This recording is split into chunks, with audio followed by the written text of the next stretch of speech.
Hello everyone. आज मी तुमच्यासोबत share करणार आहे मी त्या दिवशी FC रोड आणि तुळशीबागेतून काय काय शॉपिंग केली होती. ही मस्त स्लिंग बॅग होती व्हाईट कलरची, ज्याच्यात आतमध्ये बेल्ट पण होता, जो की आपण स्लिंग बॅग म्हणून आपण अटॅच करू शकतो. त्यानंतर हे मंगळसूत्र घेतलं होतं, म्हटलं ट्रॅव्हलिंगमध्ये आपण गोल्डचं नको वेअर करायला.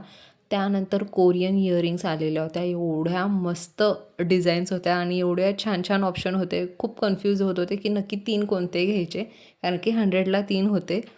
त्यानंतर सध्याच्या ट्रेंडिंगला हे टॉप्स चालू आहेत कॉटनचे आणि मागे इलॅस्टिक होती, खूपच छान वाटत होते. त्यानंतर मी हा फॉर्मल शर्ट घेतला लायनिंगचा, प्युअर कॉटनमध्ये होता आणि खूप छान होता, खूप लाईटवेट होता. त्यानंतर मी हा क्रॉप टॉप ॲज अ स्वेटशर्टसारखा आहे, खूपच छान आहे हा. याचा लुक इतका छान दिसतो आणि सध्या आता मार्केटमध्ये ट्रेंडिंगला आहे ह्या कोरियन पॅन्ट्स फॉर्मल. खूपच छान वाटतात याच्यावर स्पोर्ट शूज आणि क्रॉप टॉप, खूप मस्त दिसतं. आणि बेस्ट म्हणजे मला सगळ्यात आवडलेली पॅन्ट म्हणजे ही बॅगी जीन्स, खूपच छान होती. आणि हा स्कर्ट घेतला आहे. आता स्कर्टवरून मे बी तुम्ही अंदाज लावू शकता की आम्ही नेक्स्ट ट्रिप कुठे चाललो आहे. Stay tune for